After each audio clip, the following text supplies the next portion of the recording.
Hello, everyone. It's me again, JP Warren, and with us today we have David Reid with redM and NOV. All right. And Jess Brassington with redM, and I'm the host of Naked Talk with Jess podcast. So we've probably recorded about 3 or 4 of these so far today, but right now we're talking about porn, prostitution, and strippers. Let's just get right into it. Let's get into it, okay? So talk to me about, I guess, we're talking about human trafficking. We're talking about sex trafficking. We're talking about people grooming children, all this. We're talking about the real life examples that are happening, not just in our communities, but in our home. So let's talk about, what's the correlation between human trafficking and sex trafficking when it comes to porn, prostitutes, and strippers? Well, the sexually orientated businesses, I guess, is what the polite name for those people who have a business that sells sex in some way. Okay. Yeah. There's elements of trafficking in all of them, which is often misunderstood because once again, as we talked about the grooming process and the trying to make things feel normal to people, the consumer of that product, one of the things they know is they don't want to be a part of human trafficking.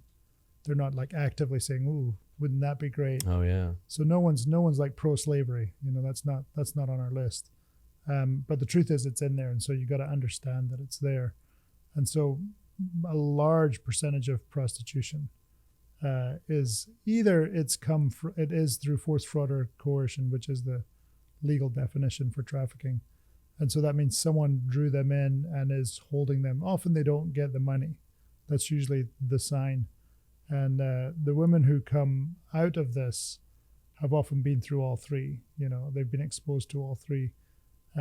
Strippers generally is a business that we have an organization here that helps people try and get out of stripping called Heels to Halos. But it's that trap of, it's a method to get to money. It seems like a method to get to money, seems like we can get into it. But there's often pimps tied directly into strip clubs. And that experience, that user experience they're trying to get, is they will train the women in prostitution. In porn, it's a bit more distant for you to find what's really going on behind the scenes. But the women, often women, sometimes men, are being trained to say certain things to make the experience. So that's kind of what I want to talk about. I mean, before we started recording this, we were discussing, porn, prostitution, and strippers, and we started discussing kind of it's here, it's relevant. It's Houston has so many everywhere has so many strip clubs, prostitution and all this. Okay, so we started talking before we started recording this, and it wasn't a question of to shame people who have gone to strip clubs, or shame this, or how dare you do this, or you shouldn't be doing that. No. This is more of a question of being aware. Yeah. And you had something that you brought up earlier. What did you say earlier? You phrased it. You said, "Be aware, do better," or something like that. Yeah, if you know better, you can do better. And so I was one of those that I just thought, okay, well, if it's 2 consenting adults and they want to have sex and one of them wants to get paid, okay, that's their choice. Maybe not a choice I would make, but it's their choice. And the same with a lot of strippers.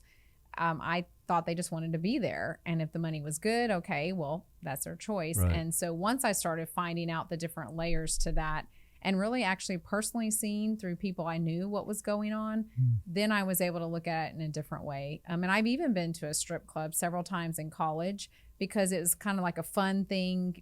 You all go and I just look at it differently now. So I didn't know. So I think that's important. Men get exposed more to all those things, and at varying degrees. And so in my life, being in oil and gas business, traveling the world, men would get caught up in various forms of even prostitution and talk about it, which was quite amazing to me that we're chatting over sitting dinner, around having a cup of coffee talking about the that prostitute from last night. But for me, I was traveling and wasn't aware. I did think it was odd there was a lot of Russians in Korea or in Dubai. I was like, that's odd. These beautiful Russian girls seem to find my friends quite attractive. It took me a while to work out. And they go, no, that's not what that is. I'm like, okay, it makes sense because they look like models. But that was happening everywhere. And conversationally, socially, it was around that this is normal.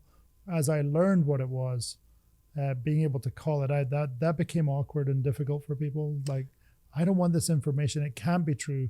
They told me they're helping so their family. Or they're let's getting through college. They told me that. And like, oh, I'm sure they're telling you the truth. Well, that's some of the stuff I want to talk about, because we're discussing that. Oh, I'm going through college. I'm helping my family. Like, these are all set lines that they are not. It's not that they're being groomed to say. Right. So this is something I'm not just theorizing on. I mean, we've helped survivors, had them in our house, and so I've been able to ask, we can never get off script. Like, we have to tell these stories. We have to make them feel this way. What are the stories that people out there usually should be listening usually for? they just that I'm in this for the money, and sometimes there's drugs involved. Sometimes there are some they'll take and they'll have their kids and families and threaten them that way. Often they're just keeping the money. Sometimes it's a boyfriend thing. It's a relationship they think they're in.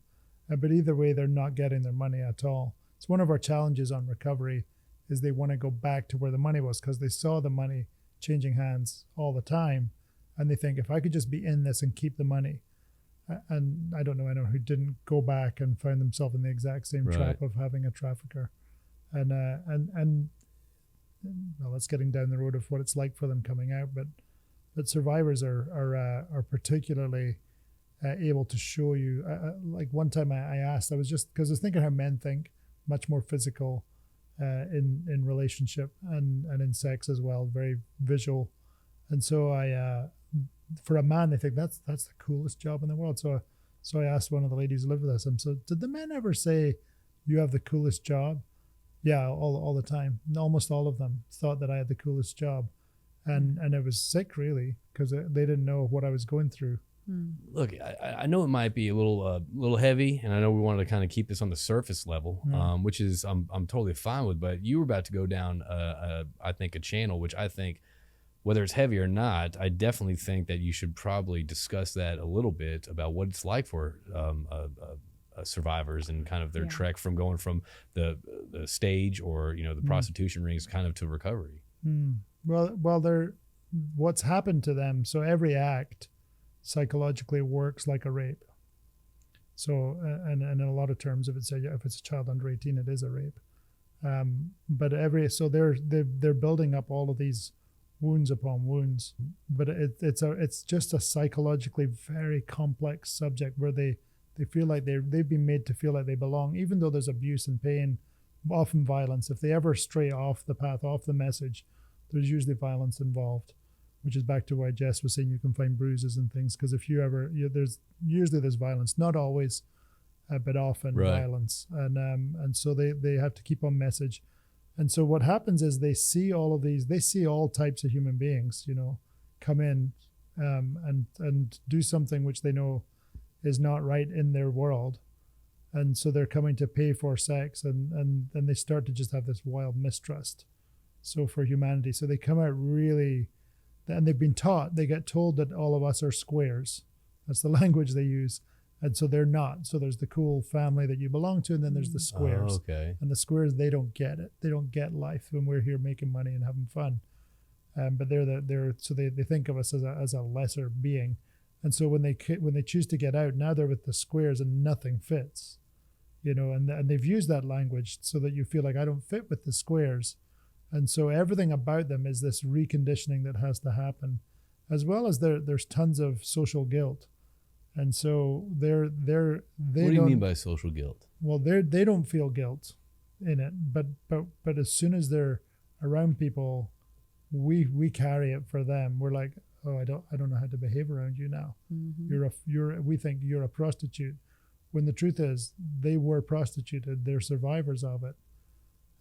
Most of them have to understand that they were victims and now they are survivors, and that they have this journey of starting to feel value, because what they think is I made lots of money, I had access to lots of cash, and that's value. That's in their only old value. World. Their old world. But if you think of that means that dollar amount is who they are. That is their total value. So when they come out and they're in a world where they don't have access to cash and things, even though that money just passed through their hands to their trafficker, it's a complex situation where they're looking for value, and they're used to have being valued over here, and coming here now I can't get a job because I have a prostitution record, which the traffickers do on purpose. they make sure they get a traps record. them. That gives them means no they, out. It means they Keeps them can't work. down. Yeah. And so there's something we've got to learn as a society, how to bring them back, how to get them work, how to rehabilitate them into our society so they can live again and get the life that was stolen from them back. But we've lived through it a few times, and that changing, that recovery of a human being, it's beautiful when you see it. It's so emotional. That's awesome. Because my daughter, one of the ladies we've had in our family for a while, she was back visiting. My daughter was back, and she came up and gave my daughter a hug and gave me a hug, and my daughter goes, "You hugged me," like, because she would hug us, but you could feel that muscle tension. Yeah. And she can't remember that it was ever any other way from being with us. But there was a huge transition of like not being able to integrate with people in crowds and us. And we were letting her be a part of our family, like nothing weird was happening. Yeah. But she wasn't ever touching us, and she was a touch kind of person. Like, she was a hugger, but so in her mind she was doing that, but she wasn't feeling that. So now, as she's progressively really getting to be the whole human that she needs to be, it's a beautiful thing to see. So what would be the call to action right now? I mean, we're talking, about, what do we say? Porn, prostitution, strippers. What is the call for action? Because, we're not going to, there's going to be no shutting down of strip clubs. There's going to be no shutting down the porn industry. There's going to be no shutting down but what could people do? What's the call to action here? I would say if you're listening and then you're feeling like, okay, I just want to kind of shut down, not learn anything more about this because, hey, I like my porn, or, I'm going to go to the strip club when my bros come in from college or whatever, just not to allow that to keep you from, one, thinking about what's going on. And maybe just like we said in the other episodes, be more aware now. If you are someone who you're like, look, I'm not giving that up, well, maybe next time kind of be looking at and being aware. You're going to see with a different view now.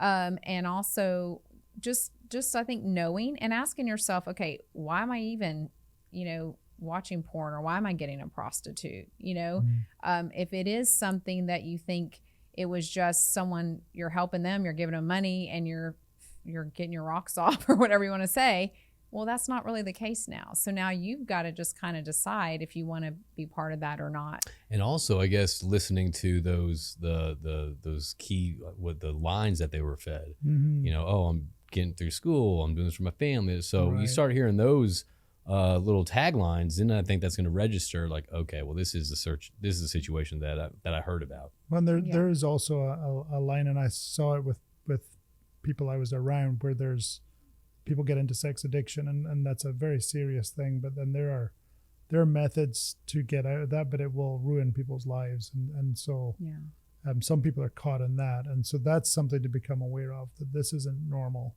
Right. Like if it's getting into your life in a way that it's starting to take over or ruin, and it's something, as I've dealt with groups that do recovery for men in that space. I was asking, do men have to crash for them to wake up? And the guy who ran the program was like, yeah, pretty much. And I'm like, I don't believe that. And I think for men, that's the conversation to be having with close friends and people you trust, is how do I get out of this? Because it's men are notoriously quiet and don't we don't like asking for help. Going through. Yeah, we don't. Yeah, so I think something I've learned in life is to get people in your life who ask awkward questions and push you and know you and call you on your nonsense. I like that. I think it goes back to a couple episodes before when we said even just sex trafficking in general, socializing and talking about it. I know for men a lot of times you have the opposite, right? You have the pressure to think, hey, I went here, I did that. So as a man, talking about it, or even just bringing it up, that you're not going to allow that. It doesn't mean you're a man if you just go to a strip club, and the only ones that are going to change that are the men. Yeah. So I'm not saying it's easy, but maybe flip that script. Make better informed decisions. Yeah. Right? And kind of lead by example. Yeah, lead by example, and bring it up. I mean, so that's what I found around the world. As we're sitting at those dinners, people would say, hey, I had this lady last night, and they tell the story. And you're like, hey, I heard this interesting fact about that, that there's the majority are being trafficked oh, well, she wasn't. She told me she was looking after her family back home and she was very happy. And I said, yeah, that's what they teach them to say. And they target, 12 to 14-year-olds is where they usually begin. While she was over 18, they're all told to say you're over 18. Yeah. And some who are older are told to say they're 18 because that's the age that makes you comfortable. But just I'm not being judgy with anyone. I'm just saying, hey, this is just information. I think that's extremely important what you just said. I mean, look, we're all human. We all don't know what we don't know. And the fact is, conversations that we need that need to be had at the dinner table, or whether it's a breakfast table, wherever you're at and all that stuff. Yeah, don't judge. I mean, because I know no one's perfect in this world, but yeah, don't bring it up in a judge like, oh, how dare you do that? Oh my God, you're just providing information. You're providing a view that and don't hold judgment, and because you're going to lose that friend, or they won't talk to you, or whatever that looks like. But don't judge. Yeah. Yeah, and then maybe they'll take that information and do something with it, or maybe that's something that they'll hear and not listen. But it's not really up to us to do that. It's just to share the message and talk about it. Get normal talking about it. Yep, exactly. Well, thank you all so much. I look forward to the next one. Thank you. You're welcome.